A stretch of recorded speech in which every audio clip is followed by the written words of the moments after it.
Growing concerns from down ballot Democrats that Biden's struggles at the top of the ticket could cost them in their own races in November. And someone sounding that alarm is Colorado House candidate Adam Frisch, who posted on X yesterday, quote, "For some time, I've been worried about the state of the presidential race. Neither candidate is fit for office, but only Joe Biden has the power and decency to move us forward by stepping aside and passing the baton to the next generation of leadership." And Adam joins us now. He's the Democratic nominee for the race in Colorado's 3rd congressional district. Thank you very much, sir, for coming on. Why do you feel it's important to say this now and not wait to hear from Joe Biden again? Yeah, good morning, everybody. Listen, I'm not a political analyst. That's your job. But where I can add some value to this conversation is I've driven 57,000 miles in the past 2.5 years, first challenging Lauren Boebert. We chased her out of the district, and now we're focusing on winning this here. And I'm hearing, these are not Beltway insiders. I'm hearing from ranchers and farmers and small business owners, independents, Republicans, and yes, a lot of Democrats, that they are very, very concerned. They see the polls. They know they possibly can change, but they're going in the wrong direction. And they want to see this next generation of leadership. And that's a conversation we've been having for years. Lauren.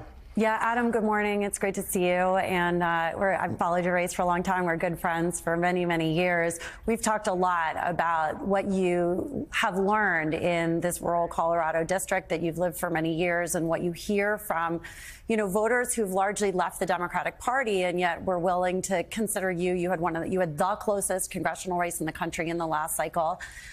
2 questions related to that. One is, you didn't say it in your Washington Post piece. If the president steps aside, what's the better solution? Is it the vice president? Do you think that makes a difference in your district?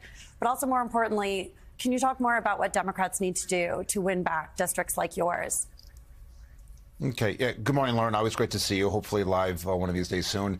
Listen, I think the first thing is I'm calling for next generation of leadership. There's 15 people. The vice president is certainly one of those people. There's a lot of other people that everyone's talking about. Let them figure that out. We should have had an open election primary, as the Republican Party had 1.5 years ago.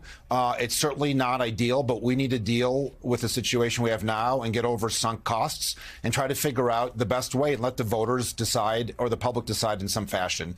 And so I'm not here to figure out how to game that out. That's up to the voters. A bigger conversation that we've had for a long time is that, let's remember, of the 2,000 rural counties in the country, Bill Clinton won more than half of the rural counties in 1996. And then, President Obama won 25% of them. And with due respect to President Biden, he won fewer than 10% of the rural counties. And I've been saying for a very long time, the Democratic Party needs to do more than 20 big cities, Telluride and Martha's Vineyard. And to me, that's where the Democratic Party is. Part of it's on policies, not focusing on producers, people that are producing steel like down in Pueblo, people that are producing food like the ranchers and farmers in Otero County and Mesa County, and energy producers. And that's where the Democratic Party needs to get back to. Adam, Al Sharpton. Also, don't you think it would be beneficial to candidates, Democratic candidates for Congress, if they talked about the threat that this Supreme Court decisions have made, in terms of now we're dealing with probably giving a president unprecedented powers that this country was not built on? So there can be debates on whether people agree with you on New Generation or not. But everyone, I think, has to agree that we have a threat to democracy. Is that not also something you would advise, Adam, that a lot of congressional people should campaign on, which is why we need a strong Congress that can counter with the judicial branch of government now, led by this, in my opinion, runaway Supreme Court, has put us in a very bad position. Yeah, thanks for asking that, sir. I think the number one Supreme Court issue that remains focused for people, kind of boots on the ground, is the overturn of Roe v. Wade and the Dobbs decision. I appreciate there's a lot of concerns about democracy. Our country is going to survive. I will say this with a lot of respect to people on the show elsewhere. If your top two issues are the climate crisis and the democracy conversation, you should feel very lucky you're in a really good position in your life. The people I'm talking to are trying to figure out how to afford health care and child care, how to make sure that they should buy clothing for their kids or buy more food. And I think, to me, that is something that the Democratic Party, as well as the Republican Party, is missing. They're just not focused on what I'm hearing. I feel like I've done like a 57,000-mile focus group, and they're focused on how do they keep their heads above water over the next couple of days and the next couple of months. Of course, the climate crisis is real. Of course, democracy is important. But they're trying to figure out how to get by the next month or three. And that's something that I think both parties, especially the Democratic Party, have been missing for a long time.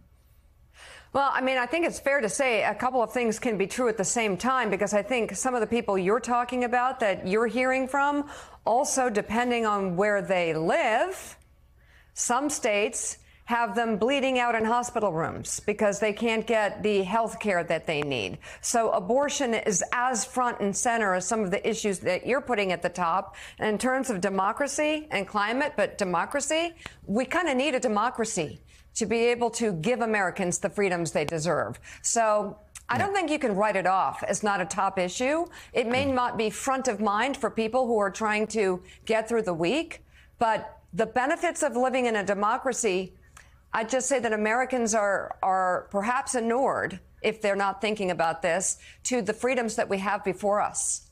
They're not for free. They're not easy to get. And this easily slips away into something terrible. Is that fair to say, sir?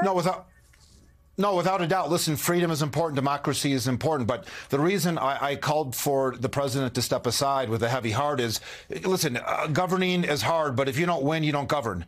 And so I think if the Democratic Party wants to govern, they have to win. And right now, I don't see anything out there, fact-based, that says that the Democratic Party is going to win the White House with the current president running. And I say that with a heavy heart.